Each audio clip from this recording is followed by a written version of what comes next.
New York کے ساحل سمندر پر کشتی کھڑی تھی جو لوگوں کو بٹھا کر اسٹیچو آف لبرٹی تک پہنچاتی، مگر کشتی میں سوار ہونے کے لیے پہلے ٹکٹ لینی پڑتی تھی۔ ویکنڈ ہونے کی وجہ سے لوگوں کا ہجوم تھا۔ کشتی کھچا کھچ بھری ہوئی تھی۔ قطار میں کھڑے لوگ تیسری دوسری کشتی کے انتظار میں کڑی دھوپ میں ہاتھوں میں کوک، برگر، جوس اور مووی کیمرے پکڑے کھڑے تھے۔ اس ہجوم میں صرف جوان اور بچے ہی نہیں تھے بلکہ بوڑھے حضرات بھی نمایاں طور پر نظر آ رہے تھے۔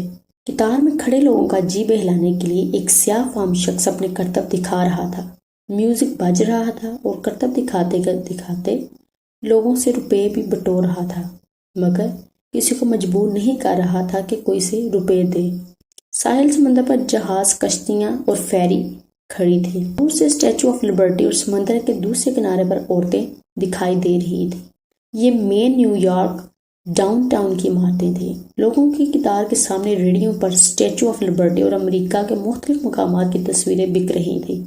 قریب ہی بینچ بچھے تھے جہاں پر لوگ بیٹھے تھے، اس انتظار میں کہ اس لمبی سی قطار کو ٹکٹیں مل جائیں تو وہ بھی کشتی کی ٹکٹ لینے کے قطار میں کھڑے ہو سکیں۔ اس قدر دھوپ تھی مگر ساتھ ساتھ سمندر کی وجہ سے ہوا چل رہی تھی۔ ہمارے لیے تو موسم اتنا شدید نہیں تھا مگر امریکی لوگوں کا برا حال تھا۔ منہ ان کے سرخ تھے، مرد اور عورتوں نے بنیان اور نکریں پہن رکھی تھی۔ ایسا موسم تھا جیسا کہ اپریل میں ہمارے ملک میں ہوتا ہے، مگر ان سے یہ گرمی برداشت نہیں ہو رہی تھی۔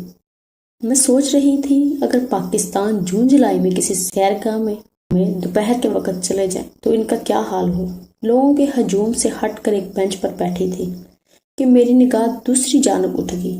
ایک بوڑھا شخص صاف ستھری پینٹ اور ٹائی باندھے میوزک کے ساتھ ناچ رہا تھا۔ اتنا ضعیف تھا کہ وہ بمشکل اپنے پاؤں میوزک کے ساتھ اٹھاتا۔ قریب جا کر پتا چلا کہ وہ بھکاری ہے۔ ایک ڈبہ اس کی میز پر رکھا تھا۔ لوگ اسٹیچو آف لبرٹی کی ٹکٹ لینے کے لیے جب وہاں سے گزرتے تو کچھ ڈالر اس کے ڈبے میں ڈال جاتے۔ بھیک مانگنے کے لیے وہ انتھک محنت کر رہا تھا۔ اتنا مذہب بھکاری جو کسی سوال نہیں کر رہا تھا کہ مجھے اللہ کے نام پر کچھ دے دو۔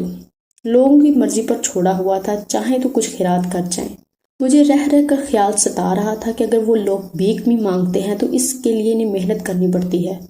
وہ بھی لاچاری کے سبب وہ بھیک مانگتے ہیں، اور ایک ہمارا ملک ہے کہ اچھے خاصے ہٹے کٹے لوگ محنت مزدوری کرنے کی بجائے بھیک مانگتے ہیں، اور جوان عورتیں چھوٹے چھوٹے بچوں کو گود میں اٹھائے صدا لگاتی ہیں، اللہ کے نام پر کچھ دے دو، تمہارا بیٹا سلامت رہے، بی بی تو حج کرنے چلی جائے، تیرا شوہر جیتا رہے۔ اگر اتنی دعائیں سننے کے بعد بھی آپ کچھ نہ دیں تو وہ دعائیں دینے پر اتراتے ہیں، جو منہ میں آتا ہے بکے چلی جاتی ہیں۔ بدعاؤں کے خوف سے لوگ انہیں کچھ نہ کچھ ضرور دے دیتے ہیں۔ اگر کہیں کہ بی بی کام کرو گی تو 100 بہانے بنائیں گی۔ اتنے چھوٹے بچے کے ساتھ کام کیسے کر سکتی ہوں؟ میرا شوہر اندھا ہے، اس کو کھانا کون بنا کر دے گا؟ یہ سن کر انہیں مزید کچھ کہنے سننے کی ضرورت محسوس نہیں ہوتی۔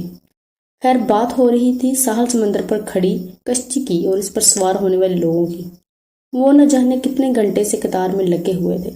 ان میں جینے کی امنگ تھی۔ وہ ہر لمحے کو مقید کر کے لطف اندوز ہو رہے تھے۔ صرف آج کا سوچتے ہیں، یہ نہیں کہ برسوں کے بعد کیا ہوگا۔ مستقبل سے بے نیاز زندگی گزارتے ہیں۔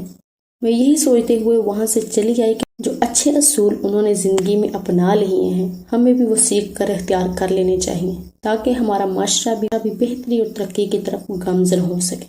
کیسے لگی آپ کو آج کی اسٹوری سے کیا سیکھا کمنٹ سیکشن میں ضرور بتائیے گا۔ اپنے رائے کا اظہار ضرور کیا کریں اور ہماری حوصلہ افزائی کیا کریں تاکہ مزید اچھی ویڈیوز آپ تک پہنچ جائیں۔